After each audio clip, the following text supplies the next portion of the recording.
जय हिंद प्यारे साथियों, कैसे हो आप सभी। हमारे चैनल पर नए हैं तो हमारे चैनल को लाइक करें, सब्सक्राइब करें।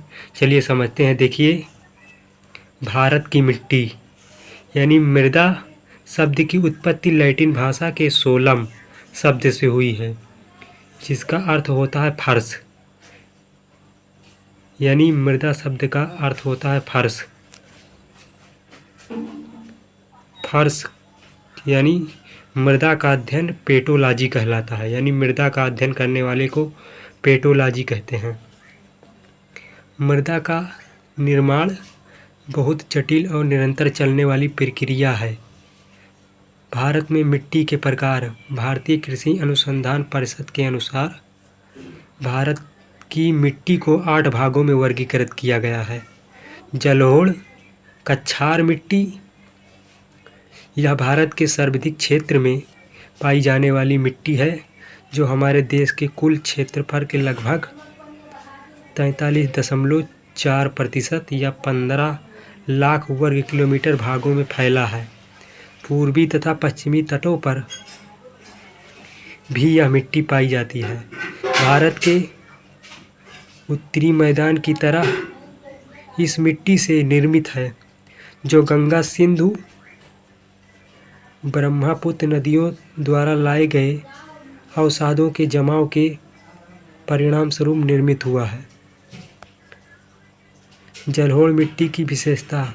सबसे उर्वर मिट्टी चूना तथा पोटाश युक्त, लेकिन नाइट्रोजन व फास्फोरस की कमी तथा कार्बनिक पदार्थों की अधिकता होती है। फसल। चावल, गेहूँ, गन्ना, जूट, कपास के लिए उपयुक्त है। क्षेत्र। पंजाब, हरियाणा, राजस्थान का पूर्वी भाग, गुजरात, उत्तर प्रदेश, बिहार, पश्चिम बंगाल, असम घाटी, तमिलनाडु, उड़ीसा। संरचना और संगठन के आधार पर इसे 3 भागों में विभाजित किया गया है। खादर मिट्टी। देखिए, ये क्वेश्चन पूछा गया है, यानी कि बिहार एसआई के एग्ज़ाम में यानी 1275 वैकेंसी में ये क्वेश्चन पूछा गया है कि नई जलोढ़ मिट्टी को खादर बेल्ट कहा जाता है। यह बहुत उपजाऊ मिट्टी होती है, क्योंकि यह मिट्टी प्रत्येक बाढ़ द्वारा लाई गई मिट्टी होती है।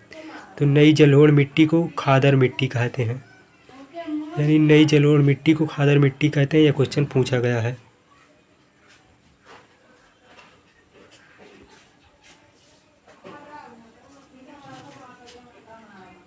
बांगर मिट्टी। पुरानी जलोढ़ मिट्टी को बांगर मिट्टी कहते हैं। इसमें कंकड़ कैल्शियम कार्बोनेट होता है। इसका रंग काला तथा भूरा होता है। यह कम उपजाऊ मिट्टी होती है। तराई। उत्तरी भारतीय मैदानों की दलदली पट्टी को तराई के नाम से जाना जाता है। काली मिट्टी। काली मिट्टी। काली मिट्टी को चिकनी मिट्टी, रेगून मिट्टी, कपासी मिट्टी या लावा मिट्टी के नाम से जाना जाता है। इसका निर्माण ज्वालामुखी विस्फोटक से निकलने वाली लावा के ठंडा होने के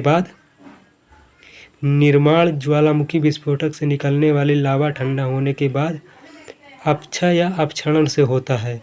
इसमें लोहे, टेटिनीफेरस, मैग्नेटाइट तथा जीवांश की अधिकता होने के कारण इसका रंग काला होता है। इसे स्वतः जुताई मिट्टी कहा जाता है। यानी काली मिट्टी को जुताई मिट्टी कहा जाता है। तो आशा करता हूँ कि आप लोगों को मेरी यह वीडियो पसंद आई होगी। तो हमारे चैनल को लाइक करें, सब्सक्राइब करें।